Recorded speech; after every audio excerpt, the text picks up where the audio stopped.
Good morning, everyone.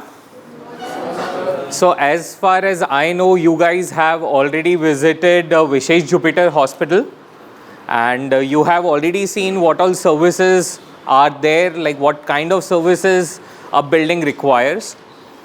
Electrical, plumbing, HVAC, then here comes fire, safety, surveillance, security, access control, medical gas pipelines, oxygen pipelines, LPG pipelines, nurse calling system.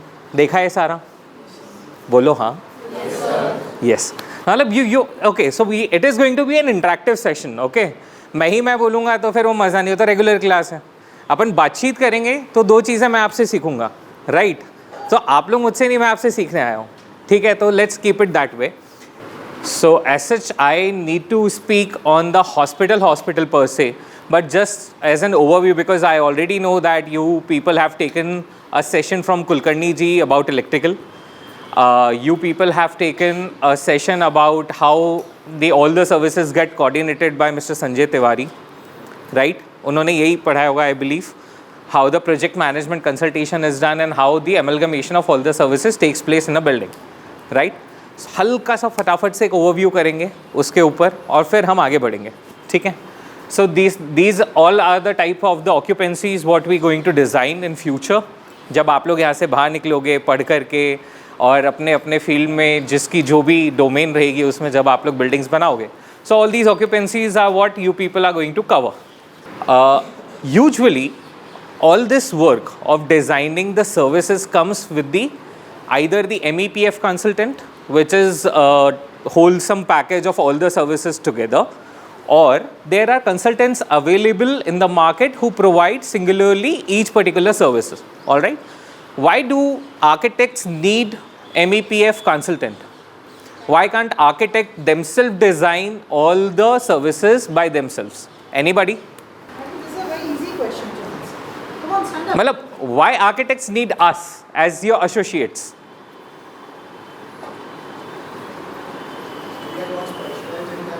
All right. So we are architects का main काम planning का है और उसके सब parts हैं कि हमें सारी सर्विसेज भी प्रोवाइड करनी है, but architects can not like specialize in everything. Got it. Absolutely. So the main idea of for an architect, मतलब why we are providing you, then मतलब my next question comes up, फिर आप लोग ये सीख क्यों रहे हो? नॉलेज होना भी Exactly. For the service space planning. Today, what challenge we as an MEPF consultants are facing is, like when we go out in market, we get to hear there is only one staircase in the building. Then what is the emergency staircase? Second, sir हमारे पास इतनी ही जगह थी, हमने इतना sellable area निकाल दिया है, हमें तो शॉप ज़्यादा रखनी है इसलिए हमने emergency door हटा दिया है. Please please please as an architect do not do this. क्योंकि क्या होता है, emergency is not gonna take place after ringing a bell. वो कभी भी आएगी, उस समय पे बिल्डिंग का इवैक्यूएट करना is more important. That's where people like us come into the picture. Like my portfolio is fire, safety, plumbing, security. So I will be majorly covering up these topics for you today. That why do we need space planning in the format of emergency evacuation? Why do we need planning in a building for the spaces when it comes for how to manage the crowd, not only the emergency. When we speak about 2-3 staircases, when we speak about multiple emergency exits, that is because for a proper crowd management. Otherwise क्या होगा, भले ही emergency situation नहीं है but इतने सारे लोग एक ही जगह से उतरेंगे, किसी एक का भी पाँव फिसला, stampede हुआ, then it will create a man-made hazard. So to avoid hazards, to avoid chaos, we need a proper space planning for evacuation from a building. All right. A bit of HVAC. आपका HVAC session थोड़ा सा postpone हुआ है तो इसके लिए हम लोग उसमें हल्का सा HVAC लेकर के आएंगे. When we create buildings, why is it important to include HVAC? What is HVAC? Perfect. So why do we need heating, ventilation and air conditioning services in a building? हाँ जी. For thermal comfort. Okay. to maintain a continuous airflow within the structure. Absolutely. आज मान लीजिए हम almost 30-40 लोग यहाँ बैठे हैं, सारे के सारे खिड़की दरवाजे अगर हम बंद कर देते हैं तो एक सफोकेशन होने लगेगा। Air conditioning is for your thermal comfort, आपका एम्बिएंट टेम्परेचर थोड़ा कंफर्ट रहे, इसके लिए air conditioning. More important is ventilation and fresh air flow process. Nowadays people have smaller land banks and the spaces are going up in the sky. तो जब high rise में जाते हैं तो एम्बियंट के हिसाब से एयर प्रेशर चेंज होता रहता है। इसका टेक्निकलिटी थोड़ा आगे आगे जा करके आप लोग ले लीजिएगा। मेरा कंसर्न अभी आपको ये बताने का है, we should always keep space for all the services, whether it's electrical, whether it's ventilation, air conditioning purpose, whether it's fire safety security, whether it's your plumbing shaft, and more importantly if you are in a hospital then your services gets double. Why double? क्योंकि ये तो basic है, ये तो हर जगह लग रहा है हमें। मोर ओवर उसमें फिर आपके ऑक्सीजन पाइपलाइंस, आपकी LPG pipelines, nurse calling system, public addressable system, fire detection and alarm system, CCTV system, access control system, pressurization system, उसके बाद में एग्जॉस्ट सिस्टम, ये सारे आते हैं और सभी की ही या तो केबल्स या फिर डक्ट्स उतने से ही सीलिंग पे से जाने वाली है। So always one thing which we people, मतलब मैम का हमें बुलाने का कंसर्न ये है ताकि हम आपको जो हाल फिलहाल में प्रोजेक्ट्स चल रहे हैं आसपास उनमें आने वाली प्रॉब्लम एज अ कंसल्टेंट और एज अ सिस्टम इंटीग्रेटर आप लोगों से शेयर करें, ताकि आप लोग वो सेम चीज़ जब फील्ड में जाएं तो you are not coming from a scratch, you already have an experience of different people, right? Keep your floor height at a good level. Do not keep your floor height. In today's time, it is very important when you are designing hospital, do not keep your floor height 2.68, 2.8, 2.9. It should be at least 3.3 to 3.5. तभी आपकी सारी services properly align हो पाएंगी। Fall ceiling भी तो लाओगे, तो जब फॉल सीलिंग भी लानी है, सर्विसेज को एस्थेटिकली हमें हाइट भी करना है, सर्विसेज हमारी नीड है, keep your floor height at least 3.0 to 3.5 ताकि आपके सारी चीज़ें वहाँ पे आ जाए। और आगे बढ़ते हैं इसमें। मैं देखो बीच मतलब it is a interactive class, बातचीत में करते जाएंगे। कोई क्वेश्चन हो तो आप बिल्कुल पूछिएगा, है ना, क्योंकि आपके क्वेश्चन से जो आंसर आएगा वो सब लोगों के पास में एज अ नोट्स आ जाएगा। Okay, difference between older technology and today's time. Earlier why the MEPF concept came into the picture. Earlier what used to happen, as I said, like Kulkarni sir, he's from electrical, I am from fire security systems and safety domain. Nishan sir is from HVAC. We all come from different fraternity, sit together with architect and we design. All right. Now the problem which is coming into the market is two. Number one, who is going to do the coordination of all the services? क्योंकि ये सारी services जब उसी ceiling पे चलनी है तो उन सभी सर्विसेज का एक लेवल आना चाहिए। फॉर एग्जांपल जैसे दिस इज़ द प्लेस, आपके यहाँ पे इतना लंबा बीम यहाँ पर आ गया और अगर हमें यहाँ पे कोई सर्विस चलानी है तो कैसे चलेगी? क्या हम उसमें कोर कर सकते हैं? तो फिर बिल्डिंग कोर कर सकते हैं? अगर पहले से आपने सोचा हुआ है, आपके स्ट्रक्चर वाले ने उसको प्लान करा है तो पॉसिबल है, वरना फिर बिल्डिंग की स्ट्रेंथ देखो, उसको वापस से मतलब रीस्ट्रॉन्ग करो और उसमें बहुत सारी चीज़ें आ जाती हैं पिक्चर में। So that is why a meeting of all the heads who are planning the building is important. So coordination का इशू जब आता है, इसके लिए now the terminology is coming is MEPF, one person, one agency who is coordinating all the services for you people and providing you in your drawings. Second stage में जो अभी currently हो रहा है, either all the experts sit together and then all the coordination is done either at the interiors or at the architect's place. सब अपने अपने levels दे देते हैं, हमें मालूम पड़ जाता है fall ceiling का level क्या है and we do the coordination after talking to each other. This is how people are working in the field. So old technology and new technology, nowadays when we do the integration, we integrate all the services together. यानी कि we create a, वहाँ पे एक service हमने और देखी है विशेष में जिसका मैंने अभी तक नाम ही नहीं लिया और आपने भी नहीं लिया. Low voltage, it comes under low voltage definitely, but what does the system is called?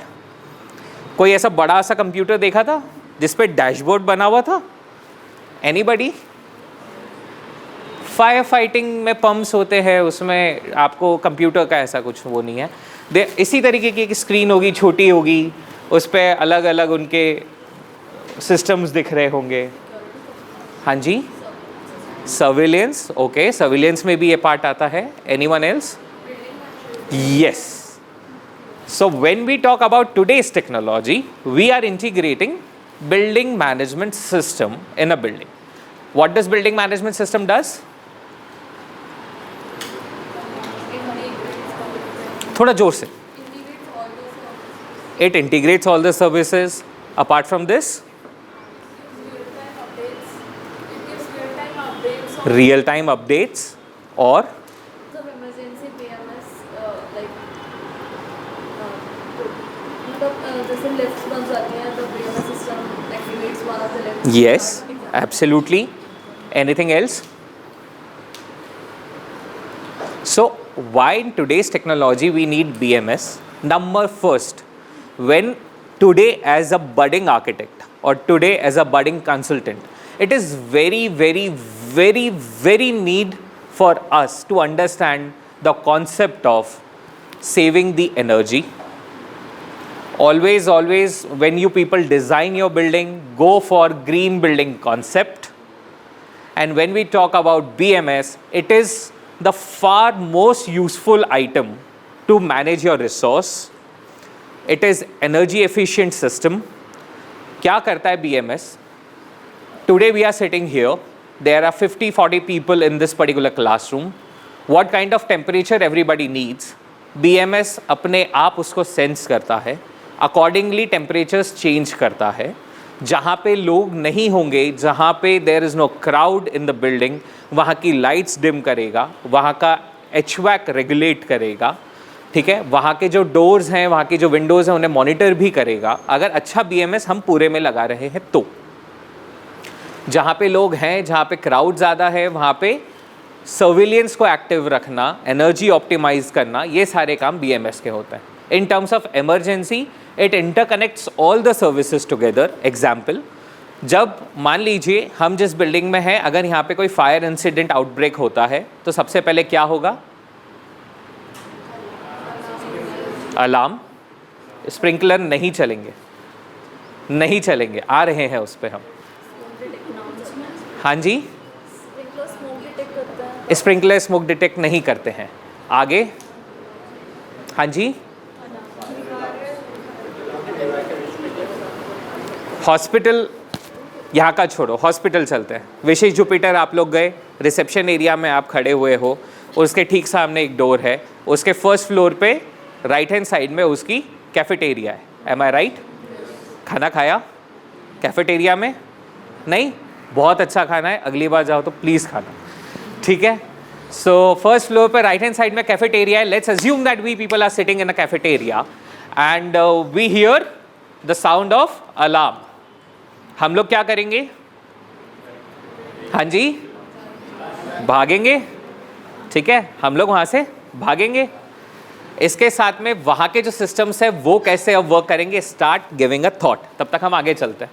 3 slide के बाद वापस ये क्वेश्चन पाएंगे. तब तक प्लीज़ डू थिंक. और मुझे सबसे आंसर्स चाहिए कि सिस्टम्स किस तरीके से आपस में वर्क करेंगे. ठीक है, तो जो मैंने आपको अभी BMS का बताया था, उसके ही आगे फंक्शनल टेस्टिंग, यानी आपके जितनी भी चीज़ें हैं वहाँ पे वो किस तरीके से मॉनिटर करी जा सकती हैं, उनका क्या फंक्शन है, वो सारी चीज़ें हो जाएगी. Energy performance evaluation you can do with BMS. And third thing जो आपने कहा था, दैट इज़ कंटिन्यू मॉनिटरिंग. आपके सारे सिस्टम्स इन चेक हैं BMS में. कोलैबोरेटिव हम लोग कर चुके हैं, ये संजय तिवारी सर का पार्ट था.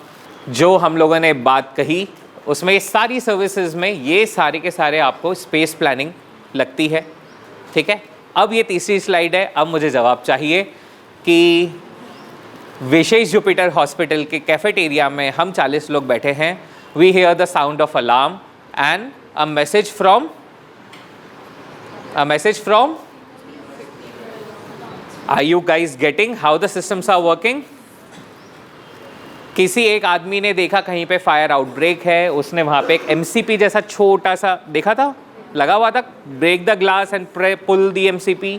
उसने मैनुअल कॉल पॉइंट को प्रेस किया, मैनुअल कॉल पॉइंट से फायर अलार्म के पैनल में मैसेज गया। That particular panel is interconnected with public addressable system. आपको स्पीकर्स के थ्रू इवैक्यूएशन का मैसेज आया। अब आगे ये सारी सर्विसेज हैं वहाँ पे। अब क्या क्या होगा, let's give a thought. Electricity cut off होगी, सर लिफ्ट्स जो है वो ड्रॉप लिफ्ट्स जहाँ हैं वो वहीं रुक जाएंगी। एग्जैक्टली तो क्या होगा कि नियर बाय जो फ्लोर होता है उस पर आकर के खुल जाती है, बीच में कोई भी नहीं रुकता है जी। और एलिवेटर्स की बात हो गई, इलेक्ट्रिसिटी की बात हो गई, बहुत कुछ है अभी हॉस्पिटल में।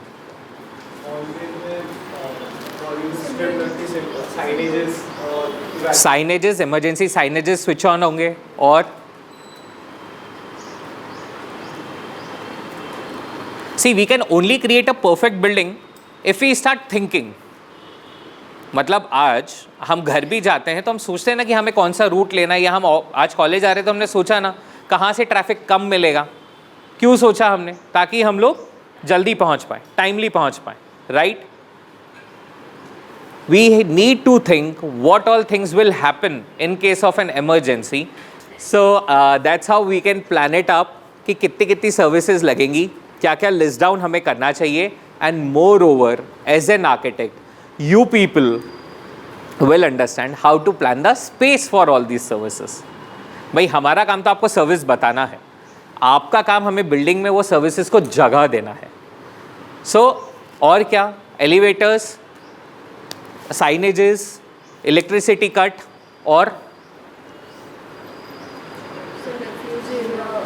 Refuge area part of space है, वो ओपन हो जाएगा। बिल्कुल वो ओपन रहता ही है, वैसे वो बंद होता भी नहीं है। और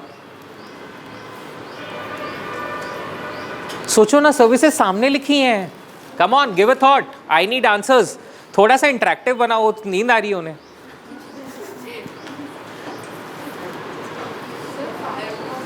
हाँ जी, फायर पंप्स, ओके।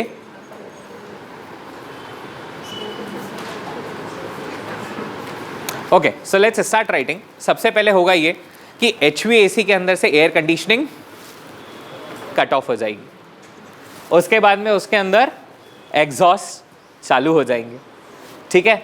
तो ये वाला जो एरिया है आपका, AHU ट्रिप होगा, चिलर बंद होगा, पंप रूम के अंदर से जितने भी इनके एयर कंडीशनिंग वाले पंप्स है वो सब बंद हो जाएंगे। जहाँ इनका एग्जॉस्ट है वो चालू हो जाएगा, फोर्स वेंटिलेशन चालू हो जाएगा, स्टेयरवेल प्रेशराइजेशन चालू हो जाएगा। ये सब हम BMS के थ्रू कर रहे हैं। अब आते हैं प्लम्बिंग। प्लम्बिंग में यूजुअली ऐसा कुछ होता नहीं है, क्योंकि हाँ जी आएंगे। I'll explain you when I'll come to the safety part. I'll explain what all things, atrium exhaust, stairwell pressurization, fresh air induction, air curtain, water curtain, ये सब हम लोग सेफ्टी वाले पार्ट पे आएंगे। प्लम्बिंग के इसमें मेजरली कुछ ऐसा होता नहीं है। It is hardly anything which gets disrupt in the plumbing part except cut off of the pumps. Electrical के इसमें जितने भी आपके ट्रांसफॉर्मर्स, इनकमर्स और ये सारी चीज़ें हैं, जो भी इलेक्ट्रिकल का मेजर MPEB के थ्रू, जो इलेक्ट्रिकल बोर्ड के थ्रू है, वो सब कट ऑफ हो जाएगा। Emergency lift, fireman lift, emergency signages, जो इलेक्ट्रिकल का वो पार्ट DG से आपका एक सेपरेट DG से जो कनेक्टेड है उतना ही आपका चालू रहेगा। एक्सेस कंट्रोल्स और ये सब। फायर में आते हैं तो आपके पंप्स, आपका smoke detection, public addressable system, CCTV system, ये सारे एक्टिव पहले भी थे और ज़्यादा तरीके से एफिशिएंटली ये वर्क करने लगेंगे। एक्सेस कंट्रोल में आपके all gates will automatically be unlocked, ताकि you can exit from anywhere you are. उस समय पे बायोमेट्रिक्स काम नहीं करता है, सारे गेट्स ऑटोमेटिकली खुल जाते हैं, ठीक है। आपका एलिवेटर्स जो हैं वो बंद हो जाती है, स्टेयर केसेस ही यूज़ करनी है तो वो वाले इमरजेंसी डोर्स वैसे खुले रहते हैं, बट कई कई जगहों पे वो लोग एक्सेस कंट्रोल से उसको ऑपरेट करते हैं तो इसके लिए वो भी खुल जाते हैं। Refuge area 99.9% should be open, but in case if there is an door, जैसे आपके यहाँ पीछे की तरफ में एक डोर है बालकनी में जाने के लिए, तो अगर मान लीजिए बंद है, एक्सेस कंट्रोल इस पर लगा हुआ है तो ये ऑटोमेटिकली ओपन हो जाएगा। हाँ जी, मीन्स ऑफ एक्सेस सर्विसेज हो जाती है। ये एक जस्ट एक ओवरव्यू है फटाफट से। जब हम लोग सर्विसेज को प्लान करके हम लोग लगा देते हैं सारी सर्विसेज, उसके बाद में it is very important to understand that we need to audit the services को ऑडिट करना, लोगों को वहाँ पे ट्रेन करना how to use that services, जगह जगह पे साइनेजेस लगा के, डिस्क्रिप्टिव बोर्ड्स लगा के बताना कि इन केस ऑफ इमरजेंसी क्या होना चाहिए, that is very much required. It does not has any part to play on your side, but just for your general knowledge कि ये भी एक पार्ट होता है इसके अंदर। अब इधर से हम लोग शुरू कर रहे हैं when we talk about fire, when we talk about plumbing। सबसे पहले आप लोगों को स्पेस प्लानिंग पार्ट पे we need shafts, all right? Why do we need shafts? Yes, बहुत भाई मेरे सवाल बहुत इजी है, आप लोग बिल्कुल ये मत सोचो कुछ डेंजर आंसर देना है। बहुत इजी सवाल, बहुत इजी जवाब, सिंपल सी बात है। बेसमेंट में या सर्विस फ्लोर पे हमारे पंप्स हैं, हमें वहाँ से सर्विसेज को डिस्ट्रीब्यूट करना है। बिल्डिंग के अंदर सर्विसेज को डिस्ट्रीब्यूट करने का तरीका is by shaft. So we need shaft for every service जो हम बात कर रहे हैं। जनरली यहाँ पे हम जैसे आपको जो बताते हैं कि शाफ्ट्स वगैरह जो होती हैं, वो जो साइज़ है फायर की शाफ्ट का ऑप्टिमम लेवल पे, that is by 900 to 1200, I am talking in mm, 1200 front, 900 depth. इसके अंदर ये एक ideal standard for fire shaft है जो आपके हॉस्पिटल में या होटल में होना चाहिए। Now how many shafts for fire do we need? What should be the minimum distance between two staircase? कोई 20, कोई 30, 25, बुक में क्या है 30। So the distance between two staircase should be minimum 30 meters, all right? In case if the building is fully sprinklered, then the municipal corporation or the national building code allows us to keep the distance between two staircase of 45 meters. But as an standard, as an architect perspective, 30 meters से ऊपर आप लोग कोशिश करके ना बनाओ तो बेहतर है, क्योंकि वो फिर प्रॉब्लम बाद में बहुत लोगों को आ जाती है। तो 30 meter should be the ideal, है ना। उसमें ही हमारी अब range of one fire shaft is again a very easy question. अभी हमने आंसर किया है, distance between two staircase 30 meter, range of one fire shaft is 30 meters, all right. ये इसके लिए मैंने कोरिलेट करके आपको बताया ताकि 99.9% after every staircase we try to provide a fire shaft. तो वो ऑन एन एवरेज उसकी जो पूरी की पूरी कैलकुलेशन निकलती है वो यही आ जाती है। इसके लिए हम लोग आमतौर पे अब because we are tuned enough, so we have started talking to architects in the manner, sir हर स्टेयरकेस के पास एक फायर शाफ्ट दे दीजिए। तो when you will come into the ground and field and start playing, this is how you will be speaking, ठीक है। कल को आप किसी से सवाल ना करो कि सर हर स्टेयरकेस के पास क्यों शाफ्ट है, क्योंकि अभी इसी बिल्डिंग में एक और फायर शाफ्ट लगेगी नहीं लगेगी, बट स्टेयरकेस अगर एडिशनल दी तो क्या वहाँ पे फायर शाफ्ट देनी है, ये क्वेश्चन आता है। इसके लिए average distance of one fire shaft coverage is 30 meters. हम ये लॉजिक से चलेंगे और हम लोग अकॉर्डिंगली पूरी अपनी जो बिल्डिंग है उसके अंदर फायर शाफ्ट्स देंगे। विशी जुपिटर हॉस्पिटल में कितनी फायर शाफ्ट है, कितनी स्टेयरकेस है? 4 नहीं है, 3 ही है पूरी में, पक्का। ऊपर आकर के कम है, पीछे की तरफ में एक, कुल मिला के जो एक्चुअल स्टेयरकेसेस है इनके पास में वो 3 है। पीछे की जो बिल्डिंग है उससे इंटरकनेक्ट होते हुए एक और स्टेयरकेस है जो बड़ी ड्राइंग में you people are having as build drawings, ठीक है। इसमें 3 वर्किंग स्टेयरकेसेस है इनके पास में। अब इनके यहाँ पे दो तरफ फायर शाफ्ट, जो इनका मेन है ना, जहाँ बीच वाली स्टेयरकेस है, बीच वाली स्टेयरकेस जो है उसमें इस तरफ आप देखोगे तो there is a fire shaft, बाहर से भी दिखता है पूरा जब अपन ऐसे स्टेज चढ़ते हैं। सेम इसी तरीके से दो अलग अलग कॉर्नर से जो बाकी की दो हैं स्टेयरकेसेस, वहाँ से भी फायर शाफ्ट के प्रोविजंस हैं, जहाँ से स्प्रिंकलर सिस्टम की कनेक्टिविटी है और हाइड्रेंट है। ठीक है। When your buildings go above the height of 60 meter, when your building go above the height of 60 meter, we need to provide a fire tower. Now what is fire tower? बोलो, there is no wrong answers. एक चीज़ ध्यान में रखो, services में कभी भी हम लोग भी बैठते हैं ना, देर इज़ नेवर इज़ मतलब कुछ गलत है ही नहीं, क्योंकि क्या होगा, आपके जो फैक्ट्स है वो हो सकता है एक अलग पर्सपेक्टिव से हो, हमारे पास जो फैक्ट्स है वो हो सकता है एक अलग पर्सपेक्टिव से हो, because we all are reading the book, it's just the thing how we are perceiving the notes of that book, बस उतना ही फ़र्क आता है। So please do not hesitate, speak up. What is fire tower? Okay, ठीक है। What is fire tower? What is fire tower? कुछ भी, जो भी मन में आ रहा है, जो भी अपने पास नॉलेज है, जो हमें लगता है, जो हम अज्यूम कर सकते हैं, बताओ। Okay okay, see fire tower is a staircase which is independent of your functional building, which has a service lift which is called a fireman's lift. It has a staircase, along with that it has a fire shaft. The idea is जब बाकी के लोग उस जगह से evacuate कर रहे हैं, या जो आपकी functional building है उसमें fire outbreak हो गई है और उसमें आने जाने का आपको ये रास्ता नहीं बचा है, तो फायरमैन उस staircase से रेस्क्यू के लिए आएंगे। वहाँ पे एक एडिशनल शाफ्ट इसके लिए देते हैं ताकि उस शाफ्ट के इक्विपमेंट्स को यूज़ करके they can extinguish the fire. और वो जो सर्विस होती है, फायरमैन लिफ्ट जो उसके अंदर जो सर्विस होती है, that is from your independent DG set, उसकी लाइट बंद नहीं होती है। ठीक है। For the buildings of height above 60 meters as per NBC।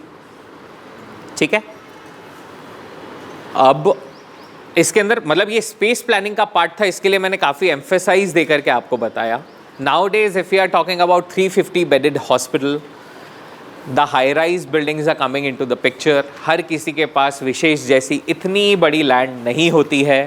People are going as a skyscrapers, लोग ऊंची ऊंची बिल्डिंग बनाते हैं, and in that case you need to have proper planning.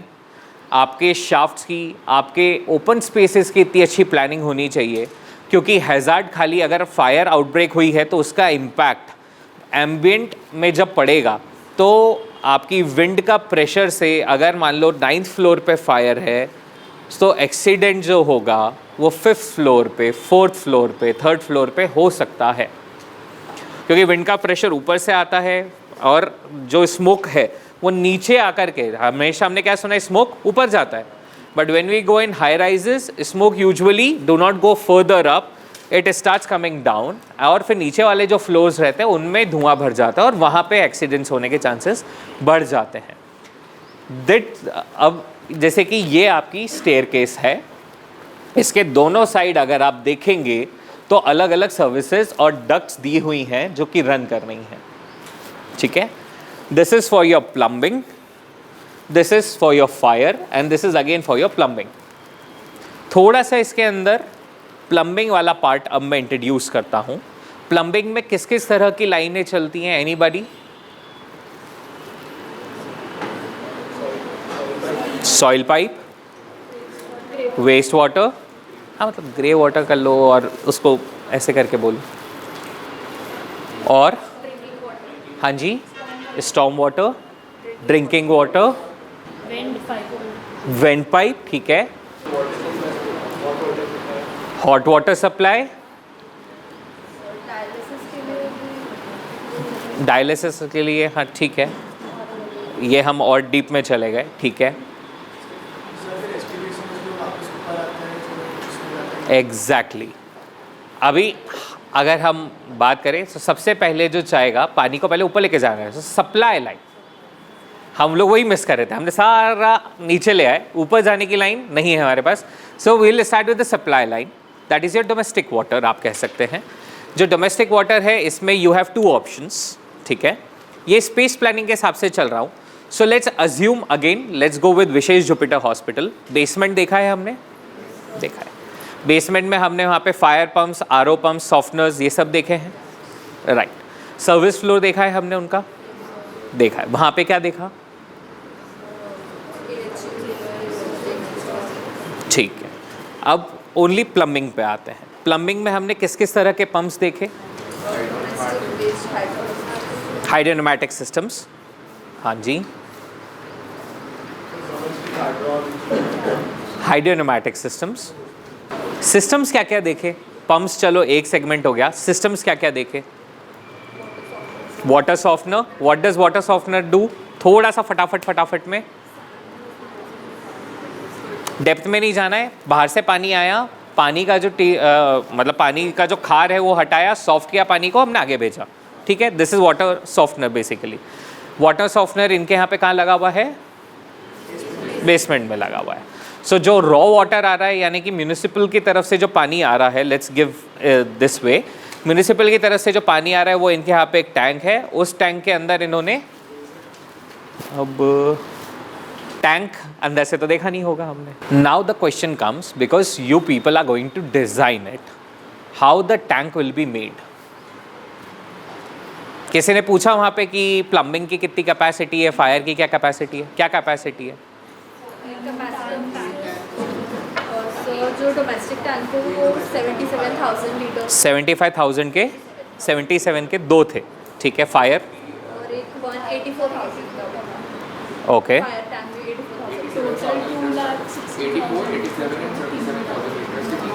2,60,000। Okay. सो अब ये टैंक कैसे हैं?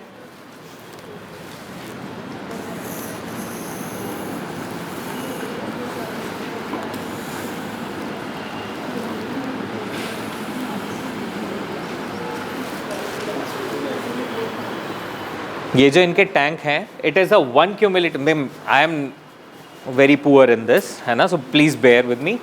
सो है ना, सो द टैंक एक क्यूमुलेटिव टैंक बनता है, जिसमें जब मैंने बताया स्टार्टिंग में, सबसे पहले कहाँ से शुरू करते हैं हम लोग, all the stakeholders of a building planning sits together, where the architect sits, MEPF consultant comes, और जितने भी एज पर नॉर्म्स चीज़ें निकल रही है उस पर हम लोग बातचीत करते हैं। तो टैंक की कैपेसिटी निकल के आती है कि भाई डोमेस्टिक के अंदर, यानी कि प्लम्बिंग वाले के लिए हम लोगों को चाहिए 75,000, फायर के केस में हम लोगों को चाहिए 1.5 लाख लीटर पानी, ठीक है। 1.5 लाख लीटर पानी हमको वहाँ पे चाहिए। अब ये टैंक इस तरीके से क्यों बना बाइफरकेटेड, एनीवन? सो मतलब प्लम्बिंग और फायर का अलग अलग क्यों है? हाँ, एक हमने कॉमन बनाया, उसके बाद में उसको हमने बाइफरकेट क्यों किया? क्योंकि प्लम्बिंग का पानी तो ऑल टाइम पूरी बिल्डिंग में सर्कुलेट, ऑल टाइम पूरी बिल्डिंग में आएगा, टैंक का सिर्फ in case of fire. In case of fire, बिल्कुल सही बात है। तो यानी कि मेरा 1.5 लाख लीटर पानी ड्यूरिंग इमरजेंसी है, राइट, और यही पानी मेरा जो है वो यूज़ में है, राइट। अब ये पानी 1.5 महीने तक ऐसे ही अगर है तो ये पानी अंदर से ख़राब हो गया, तो अब इसको अवॉइड करना चाहिए या नहीं, क्या तरीका है? बोलो बोलो बोलो ज़ोर से, मैंने बोला there is no wrong answer, बोलो आप, बिल्कुल। उससे भी लाइक थोड़े थोड़े टाइम में सर्कुलेट कर देते हैं। कैसे सर्कुलेट करेंगे, कैसे करेंगे? एग्जैक्टली इस पानी को डोमेस्टिक यूज़ में कैसे लोगे? हाँ जी, नीचे से वाल्व ओपन कर देंगे, ठीक है। नेक्स्ट कॉन्सेप्ट पे भर जाएंगे जितनी जल्दी जवाब दोगे। Understand this point, your tank always have a sleeve in it, all right. Your raw water enters, it comes into the fire tank first on daily basis, ताकि इस पे जमा हुआ पानी खराब ना हो। अगर पानी स्टेगनेंट हो जाएगा then there will be algae formation, there will be all the dust और सारी चीज़ें रहेंगी। इसके लिए what we do is we create a sleeve here जहाँ से रॉ वाटर आता है, इसका ओवरफ्लो जो है वो डोमेस्टिक में जाता है। तो on daily basis your water is getting circulated, क्योंकि फायर सर्विसेज अगर मेंटेन्ड बिल्डिंग है तो हर 15 दिन में एक बार 5 मिनट के लिए चल के टेस्ट होती है, और अगर मेंटेन्ड बिल्डिंग नहीं है तो 2 साल में भी नहीं होती है। करने के बाद वहाँ जा रहे 1.5 लाख में, 1.5 लाख से फिर 1.5 लाख से फिर डोमेस्टिक में जाएगा। Always understand your emergency services need to be on the updated end. मतलब मेरे पास में 1.5 लाख की कैपेसिटी तो हर समय है।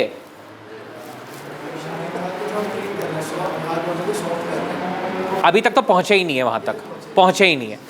This is your raw water tank. ये जो है ये रॉ पानी है पूरा, ये सिर्फ म्यूनिसिपल का पानी आया और हमने स्टोर कर लिया, नथिंग एल्स। इसके आगे आएगा सब कुछ। यहां से जो आपका अब इसमें से क्या है, अब इसमें से क्या है, यहां से निकल रहा है आपके डोमेस्टिक के लिए, और यहां से एक स्लीव निकली है, आपने नोटिस किया हो, फॉर योर फायर पंप्स। जिसके आगे फायर पंप्स लगे थे, यहाँ फायर पंप्स हो गए, इसका उसी से कनेक्शन है। And this is going for your domestic. Domestic में यहाँ जाने के सबसे पहले आपने जो देखा that was your softener system. पानी यहाँ से आता है, सॉफ्ट होता है। इसके बाद में आपने जो देखा that was your HPNS, hydropneumatic system.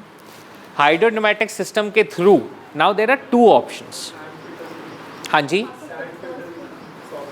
Softener के बाद में उन्होंने वहाँ पे फिल्ट्रेशन भी कर दिया, तो वहाँ पे हमारा फिल्टर भी आ गया। दोनों चीज़ें पॉसिबल हैं। Either we can filter the water here if we have space, और the filtration of the water can be taken towards your terrace. ठीक है, अब हाइड्रोन्यूमैटिक सिस्टम का फ़ायदा क्या है? This is your building. Basement के अंदर हम लोगों ने हाइड्रोन्यूमैटिक सिस्टम लगाया। 1 मिनट के लिए मैं एक बार थोड़ा सा चेंज आपको एक बेसिक बता दूं, उसके बाद में फिर हम आगे बढ़ते हैं।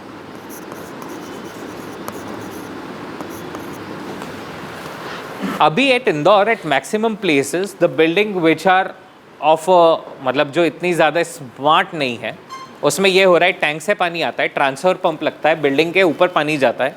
ठीक है, ऊपर एक टैंक होता है या तो 25,000 या 50,000 लीटर का, उसके आगे ये सारे सिस्टम्स लगते हैं।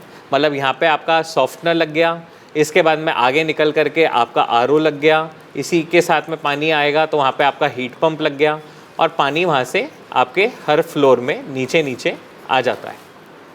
This is a bit conventional method, but still it is applicable in today's time, क्योंकि जो छोटी ऑक्यूपेंसीज होती हैं, यानी छोटे हॉस्पिटल्स भी होते हैं आपके, उनमें इस तरीके से कॉस्ट सेविंग पर्पज़ पे हम लोग पूरा सिस्टम डिज़ाइन कर रहे हैं।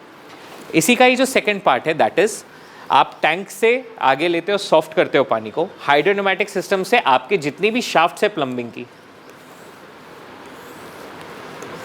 मतलब पूरी बिल्डिंग में अगर 4 शाफ्ट है प्लम्बिंग की, तो उन सब में हाइड्रोन्यूमैटिक के थ्रू पानी जा रहा है। इसमें पानी सीधा ऊपर टंकी में नहीं जाता, सीधा एंड यूज़र के पास में डिस्ट्रीब्यूट होता है। So with the hydropneumatic system we will be sending water directly to the end user, and an emergency situation के लिए हम लोग एक लाइन ऊपर ले जाके टंकी में वाटर लेवल के साथ में छोड़ देते हैं। ठीक है, तो कभी भी आप लोग डिज़ाइन करें, so always ask to your consultant how much capacity you need underground and how much capacity you need above head. Overhead पे कितना चाहिए आपको और underground कितना चाहिए आपको, और उसके हिसाब से शाफ्ट्स की प्लानिंग चेंज होती है। अगर हाइड्रोन्यूमैटिक में जाएंगे तो हमारा पाइपिंग वाइपिंग थोड़ा बढ़ जाता है ना। अगर हम लोग इसके थ्रू आएंगे, हमारे अबव हेड के थ्रू आ रहे हैं, तो भी ऑलमोस्ट साइज़ वही रहता है, बट नंबर ऑफ़ शाफ्ट्स हो सकता है थोड़ी कम हो जाए। तो ये एक चीज़ हम लोगों को ध्यान में लेके चलना है। इसके बाद में एक पॉइंट निकल के आया था कि यहाँ से जितना भी वेस्ट वाटर आपका आ गया, आकर के वो पानी आपका STP में चला गया। STP में जाकर के इसका ट्रीटेड वाटर आता है, जो वो वापस से आप लोग या तो नीचे ही एक टैंक प्लान करो जिसको आप फ्लशिंग टैंक नाम दोगे, और वो ट्रीटेड वाटर उसके अंदर पोर डाउन करो, वापस से एक हाइड्रोनोमैटिक लगाओ और फिर उसको भेजो फ्लशिंग के लिए, या उस पानी को वापस छत पे भेजो और वहाँ से डाउन टैक लगा करके नीचे ले आओ। Why do we need treated water utilization of STP? अब बहुत पानी है हमारे पास, हम मतलब छोड़ सकते हैं पानी।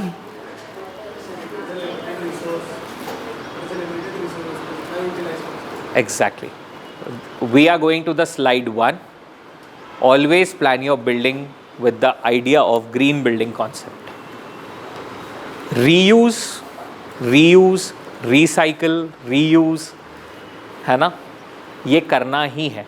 Always try to make your building with the concept of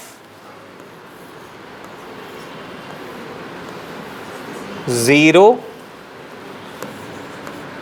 liquid discharge. आपकी बिल्डिंग में से कोई भी खराब पानी बाहर नहीं जाना चाहिए। ये लॉजिक से हमने बिल्डिंग को डिज़ाइन करना है। जिनके पास जगह नहीं होती उन लोगों को पानी छोड़ना पड़ता है, उसकी भी एक अपनी रेगुलेशन होती है, उसमें आपको ऐसे जाने की ज़रूरत नहीं है। But if you are planning your building with zero liquid discharge, इससे बेहतर आज की तारीख में कुछ भी नहीं है। हाँ जी, नहीं कर सकते। क्यों नहीं कर सकते? होता ये है, रॉ वाटर जो होता है उसकी प्रॉपर्टीज़ अलग होती हैं। ट्रीटेड वाटर चाहे कितना ही बढ़िया क्यों ना हो, ट्रीटेड किया हुआ क्यों ना हो, एक तो वो ड्रिंकेबल नहीं होता। रॉ वाटर एटलीस्ट आदमी, मतलब it is also not advise to drink, but ठीक है, वो ऐसा नहीं है कि उसमें कोई वेस्ट मिला हुआ है, तो वो इसके लिए at least you can drink it. But कहा ये जाते हैं दोनों के पैरामीटर्स इतने डिफरेंट हैं कि इसके लिए दोनों का पंपिंग सिस्टम डिफरेंट होगा, दोनों का टैंक डिफरेंट होगा। You can not pour your treated water, मतलब आप ये सोच के देखो, इसके पहले हमने देखा था 75,000 लीटर का हमारा रॉ वाटर था, हमारा 25,000 लीटर का ट्रीटेड वाटर होगा। अब 75,000 में 25,000 ला करके हमने उसको कंटेमिनेट तो कर ही दिया है। तो जो ट्रीटेड वाटर है वो कहाँ का यूज़ में आ सकता है? फ्लशिंग। और कितने फ्लश करोगे यार 250 बेड में? सब बताया था उनको सारी चीज़ें। और exactly you can use this water for your gardening purposes. Your landscape इतना बड़े आज के तारीख में, again if you talk about green building, तो there should be many open spaces. हर ओपन स्पेसेस में you need to provide a green element. जब आप ये सब देने जाते हो आर्टिस्टिकली और एस्थेटिकली, जब पूरी बिल्डिंग अच्छी बनेगी आपकी, then you need resources to make it more greener. तो वो करने के लिए you can use your flushing water there. तो अपार्ट फ्रॉम फ्लशिंग, गार्डनिंग के अंदर आपका STP का पानी आप लोग treated water of course use कर सकते हो, ठीक है। इसके पहले तक सेप्टिक टैंक होता था, सेप्टिक टैंक से जो पानी निकलता था उसको ऐसे ही छोड़ दिया जाता था, ठीक है। So this is one part. अब यहाँ से ये हो गया, ट्रीटेड वाटर हो गया, वेस्ट वाटर आपका चला गया।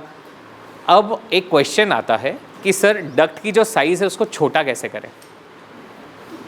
पहले आइडियल साइज बताओ, फिर छोटा कर। Ideal size again it goes almost इतना आ जाता है आपका। ये 900 नहीं होता, ये 400 होता है, क्योंकि इसमें पाइप्स इतने बड़े नहीं होते। So the width goes by maximum 450 500 max हो गया। फ्रंट इसका again it will be 1200। Reason क्यों?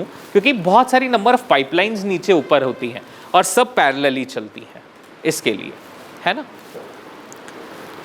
Nowadays we as consultant are designing single tech system। पहले ये करने में हमें प्रॉब्लम आती थी, इसलिए आती थी कि वेस्ट वाटर और सॉइल वाटर जब एक साथ जाता था तो हमें पाइप की डाया बड़ी भी करनी पड़ती थी, number 1। Number 2, it used to choke up। Nowadays due to good resources which we have in market, new technologies, हम लोग अगर सिंगल लाइन उतारते हैं जिसके अंदर हमारा वेस्ट वाटर और हमारा सॉइल वाटर दोनों आ रहा है, तो उससे आपकी जो शाफ्ट है वो थोड़ी कम लगती है। और क्योंकि ये सारा ही पानी हम लोग STP में पोर करते हैं, पहले क्या होता था, अलग अलग जाता था, वेस्ट वाटर को अलग डाल देते थे, इसको अलग लेके जाते थे। आजकल क्योंकि सभी कुछ STP में you can pour it very easily, so इसके लिए people try to have a single tech system. और सिंगल टेक सिस्टम में हम सब कुछ एक साथ लेकर आते हैं ऊपर से और STP में लाके पोर कर देते हैं। तो जहाँ आपकी पहले 2 लाइनें चलती थी वेस्ट और इसकी, उसकी जगह एक कॉमन लाइन हो गई। डाया 1 इंच ही मतलब 1 साइज़ ही ऊपर बढ़ेगा आपका बस। तो कभी भी आप आगे प्लान करो, try to plan your space very efficiently. इसके लिए मैंने ये सिस्टम आपको जस्ट बताया है, ठीक है। अब बाकी देयर इज़ एसटीपी के अंदर आरओ वाटर की एक लाइन आपकी बिल्कुल चलेगी, ऊपर से जो ड्रिंकिंग वाटर में आएगी। Again the amount of washrooms and drinking water points which you are giving, वहाँ पे आकर के वो छूट जाता है। इसके अलावा क्या बचा हमारे पास में प्लम्बिंग में? How to reduce the duct size? Ma'am this is the major thing, this is the reduce duct size, because हम लोग खुद भी सोचते हैं बट हमें भी फिर वो एट दी एंड जाकर के इशू आता है। सो हम लोग ने एटलीस्ट वेस्ट में तो ये कर दिया है सब। Accessibility of the ducting system.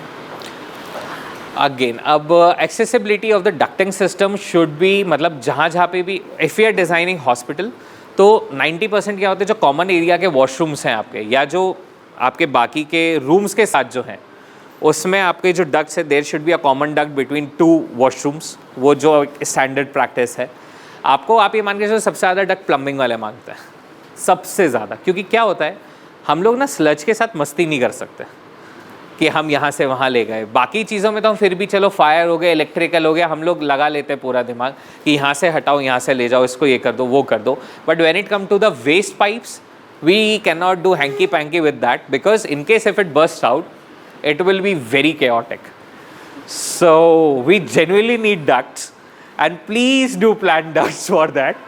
ठीक है, तो अभी तक हम लोग जो आउटकम निकाल पाए वो यही निकाल पाए कि हम आपकी वेस्ट का जो डक्ट है उसका हम थोड़ा सा साइज छोटा कर देंगे।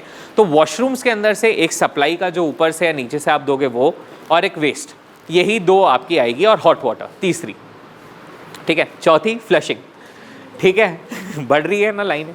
तो maximum 4 we need in a toilet. Apart from that common area के अंदर आपके वेंट पाइप और ये सब चीज़ें, आज के तारीख में वेंट पाइप्स भी 90% पीपल हैव स्टार्टेड अवॉइडिंग, क्योंकि जब आप सिंगल टेक लगाते तो आपको ऊपर उसमें ला करके वो सब देने की ज़रूरत नहीं होती है। There is no foul smell which is coming up. तो इसके थ्रू वो भी सब मतलब एस बैंड वगैरह लग जाते हैं बीच में, उसके बेसिस पे फाउल स्मेल ख़त्म हो जाती है। तो वेंट देने की, काउल देने के ऊपर ऐसा कोई नीड नहीं आती है हमको। सो that is it. But please keep a standard size of 400 to 500 depth with 1200, at least 1200 और maximum मतलब मेरे को 1000 तो चाहिए। तो What about the water needs for the HVAC system? Water needs for the HVAC system ma'am, वो जो है ना वो उनकी डक्ट में चला जाता है, वो उनकी डक्ट का मतलब हमें ऑफ कोर्स क्या होता है, how do we plan it. जब HVAC के अंदर हम लोगों को जब HVAC डिज़ाइन होता है, कितनी ह्यूमिडिटी है, कितना आपको ROH रखना है, कितना टेम्परेचर रहेगा, क्या वाटर डिमांड रहेगी, वो water demand system design and calculation के बाद में निकलती है। जिस तरीके से मैंने डोमेस्टिक का आपको बताया था उसी फॉर्मेट में वो कैपेसिटी ऐड ऑन हो जाती है। HVAC में पानी ज़्यादा नहीं लगता, 1 टाइम लगता है, उसके बाद में कूलिंग टावर्स और इन सब में सिर्फ टॉपअप्स लगते हैं। Same goes with your swimming pool. Swimming pool में जो पानी आता है वो बहुत टाइम के बाद में पूरा पानी चेंज होता है, otherwise we keep on dosing it up. तो जब हम स्विमिंग पूल डिज़ाइन करते हैं तो कभी भी उसकी कैपेसिटी हम लोग हमारे डोमेस्टिक में पकड़ के नहीं चलते मैम, क्योंकि हम लोग क्या क्लाइंट को भी यही सलाह देते हैं कि सर कितना बड़ा आप करोगे, 4 लाख लीटर स्विमिंग पूल का पानी है। So there is no fun to create your tank this big. आप टैंकर लाइए, बढ़िया पानी कीजिए, उसमें पीछे डोजिंग पंप्स लगाएंगे, डोजिंग करके क्लोरीन बेस पे, और उसको साफ़ करके पानी को रेगुलेशन ही चलता है। 8-8, 9-9, 10-10 महीने तक वो पानी चेंज नहीं होता पूरी तरीके से, ठीक है। पानी ख़राब नहीं होता है, पानी इज़ वेरी गुड, मतलब आप बिल्कुल रेगुलरली स्विम कर सकते हो, there is no problem in it, क्योंकि इट कीप्स ऑन ट्रीटेड, मतलब वो उसका ट्रीटमेंट चालू रहता है पानी का। तो nobody is changing water, ठीक है। और कभी इमरजेंसी केस में खाली भी होता है, then it is a very tiresome process for the client, क्योंकि स्विमिंग पूल का पानी 4-4.5 लाख लीटर खाली करना, वो पानी को कहाँ बाहर निकालना और फिर उसे वापस भरना इज़ वेरी कॉस्टली। सो इसके लिए ठीक है। तो when it comes to the HVAC part, उसकी पूरी कैलकुलेशन जो होगी वो भी टॉपअप के बेसिस पे ही चलेगी। 1 टाइम आपने फिल किया, उसके बाद में फिर वो पानी घूम रहा है, ठीक है। जो भी कम होगा, रिप्लेनिशमेंट जो भी होगी उसकी, वो टॉपअप्स के बेसिस पे होती है। सो majorly what you need water is in the plumbing and your fire. और तीसरी इसकी कैलकुलेशन जो हम लोग करते हैं वो STP के बेसिस पे करते हैं, एक STP का कितना पानी हम लोग फ्लशिंग में यूज़ कर सकते हैं। Standard norms for per head या per bed in water consumption. सो अब इसके अंदर अगेन मतलब it goes from 90 litres to 120 litres depending upon what kind of multi functionality. अगर ये हॉस्पिटल है आपका तो पर person it can go up to 120 litres, ठीक है। जितने भी इनके साथ में इनके असिस्टेंट साथ मतलब असिस्टेंट इन द सेंस कि जो क्या वर्ड है उसका, केयर टेकर बोल लो आप, तो केयर टेकर जो आते हैं उनका 60 लीटर्स के हिसाब से कैलकुलेशन जाता है, ठीक है। जो स्टाफ है वहाँ पे उसका 60 लीटर्स के हिसाब से जाता है, क्योंकि वो शिफ्ट्स में चेंज होते हैं इसके लिए। तो हमें ये पूछना होता है हर शिफ्ट में आपके पास कितने लोग हैं।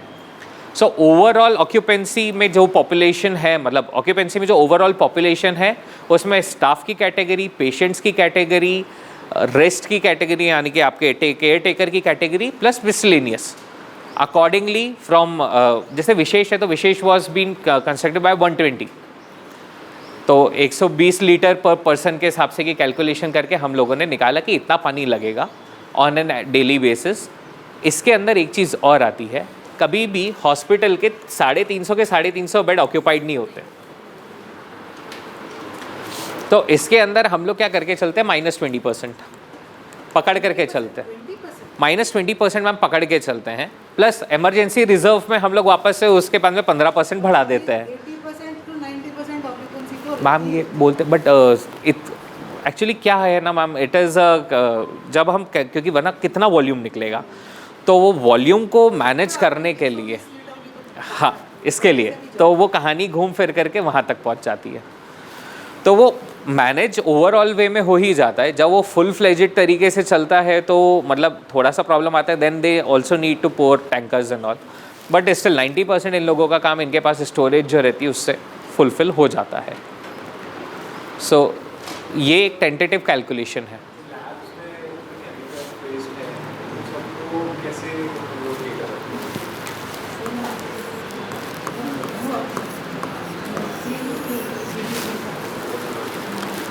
अब यहाँ पे कॉन्सेप्ट बहुत बढ़िया, मतलब मैं जेन्युइनली फोरगो कर गया था इस चीज़ को, मतलब मैंने छोड़ दिया था। ETP that is the effluent treatment plant, जैसे STP होता है for sewerage, ETP is for your all the chemicals और ये सारी चीज़ें। सो इसका जो फंडा है ये खासकर इससे जुड़ा है और इससे जुड़ा है, STP और ETP से। ETP से जो पानी निकल रहा है वो कितने TDS का ये हमें देखना होता है। सो ETP में ऑल योर केमिकल्स जो भी वेस्ट निकल रहा है वो ETP में जाएगा, वो ट्रीट होगा। उसका पानी जो है अगर आपका मतलब you can not pour your water into your soil if the TDS is above 15,000 to 20,000 TDS। तो होता ये है कि ETP का पानी बाहर निकल के वापस से RO में जाता है, RO में उसका TDS रिड्यूस किया जाता है। अगर वो रिड्यूस नहीं होता है तो फिर एक और RO लगा करके डबल रिडक्शन ऑफ TDS करते हैं और फिर वो पानी को हम लोग यूज़ में लेकर आते हैं। यूज़ भी नहीं होता है, उसको इवेपोरेट करना पड़ता है। ETP का पानी STP की तरह फ्लशिंग में काम नहीं आता है, सिर्फ और सिर्फ STP का पानी ही फ्लशिंग और गार्डनिंग में आप लोग यूज़ कर सकते हैं। ETP का पानी you need to evaporate.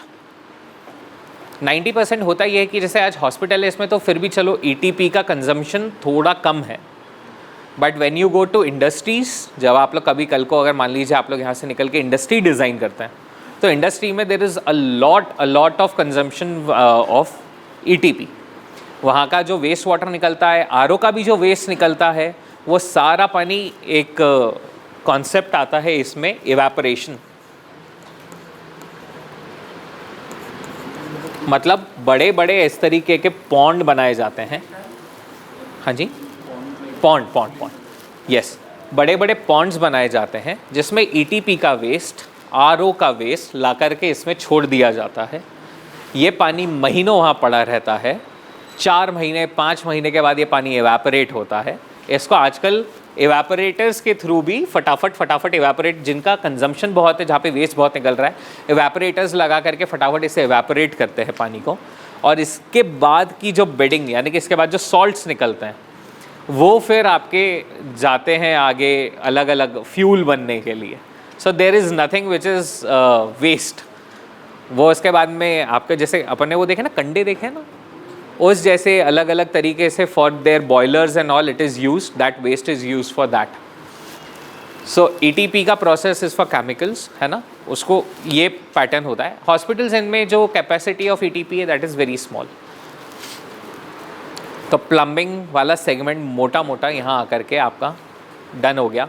Major sump pump यानी बेसमेंट के अंदर पानी भर जाए, fire tank fire pump room में पानी भर जाए, तो there need to be a sump area. वो सम्प एरिया में आपको पंप डालना है, वहाँ से वो पानी को निकाल के बाहर फेंकेगा. Second is your transfer pumps. Transfer pumps very simple, एक जगह से पानी को दूसरी जगह ट्रांसफ़र करने के लिए ट्रांसफ़र पम्प्स रिक्वायर्ड है. हाइड्रोन्यूमैटिक सिस्टम्स इज़ अ कॉन्सेप्ट जहाँ पे एक वर्किंग एक स्टैंड बाय, या कैपेसिटी के हिसाब से 2 वर्किंग एक स्टैंड बाय. अब होता क्या है, जैसे जैसे यूज़ बढ़ता है ऑटोमेटिकली VFD यानी कि वेरिएबल फ्रीक्वेंसी पैनल्स इसमें होते हैं.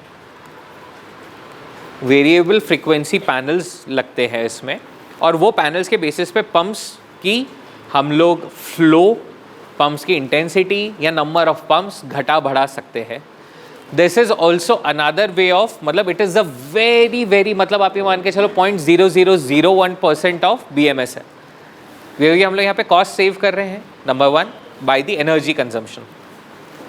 इसका यूज़ होता है RO सॉफ्टनर्स, हमारी बात हो गई है. ऊपर जाते हैं प्रेशर पंप्स, ऊपर इन द सेंस जब हम छत पे जाते हैं तो प्रेशर पंप्स हमें लगते हैं. In today's time we have very good, हमें फोम टाइप शार चाहिए और पता नहीं क्या रेनफॉल और इतने टाइप के तो शार्स आ गए हैं. So if you need all that facility, if you are designing bungalows, आप लोग 15,000 18,000, मतलब मैम ने ज़रूर मुझे बोला है हॉस्पिटल्स, बट आई नो आप लोग बाहर जाके और भी चीज़ें डिज़ाइन करोगे. So when you go like that way, so अलग अलग फ्लो रेट के हिसाब से if you want to plan, तो pressure pumps is a need of today's time. Heat pumps is a need of today's time.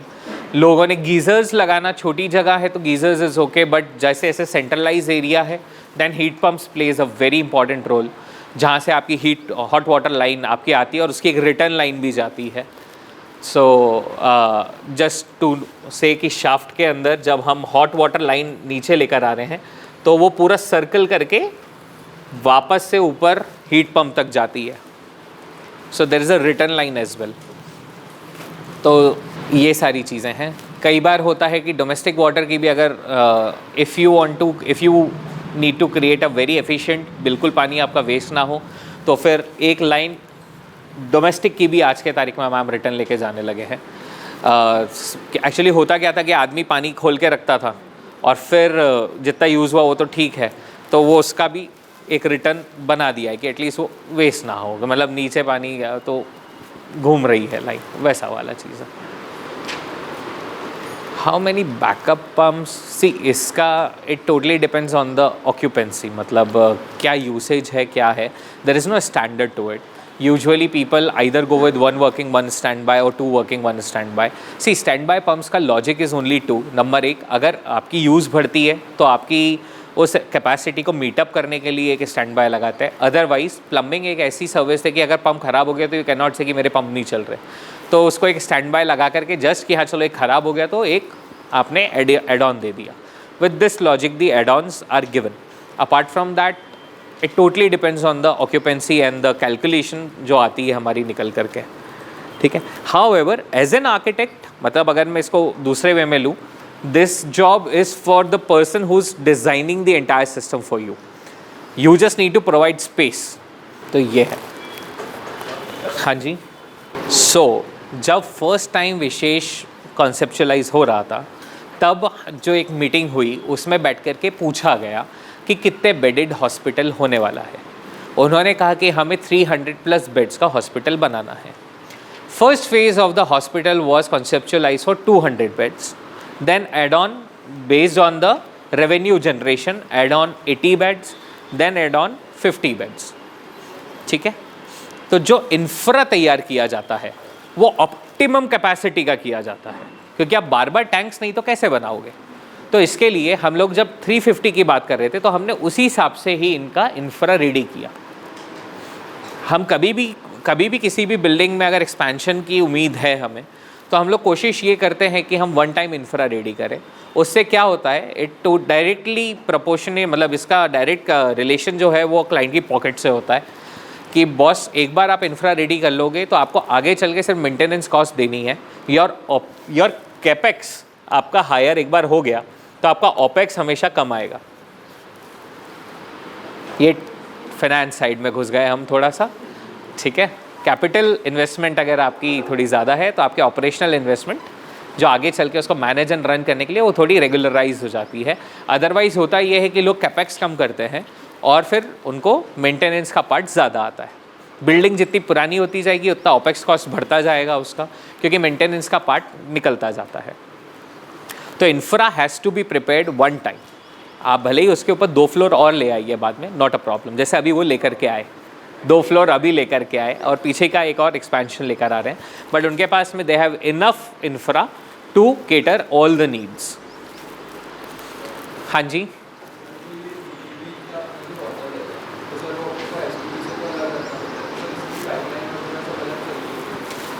जो waste water आपका, ये जो मैंने एससीपी में I was only speaking about the sewerage part. ये chemicals और इन सब का जो वेस्ट लाइन निकलेगा वो अलग ही निकलता है, वो शाफ्ट के थ्रू हो ना, मतलब कि जहाँ पे आपके लेबोरेटरीज है उससे नियर बाय शाफ्ट्स में वो जाता है, उसकी एक लाइन अलग निकलती है, वो ईटीपी के लिए चली जाती है।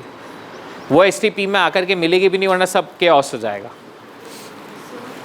तो जैसे अगर डॉक्टर चेंबर्स जो भी है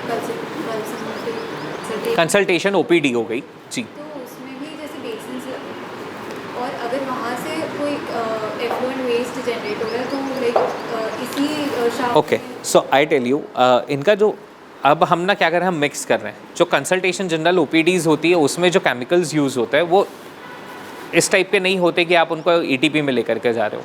वो एक जनरल वेस्ट केमिकल्स होते हैं आपके, मतलब जैसे आज स्कूल्स वगैरह में भी केमिस्ट्री लैब के अंदर से भी जो केमिकल्स निकलते हैं वो जनरल है, उसको आप एससीपी तक लेकर के जा सकते हो।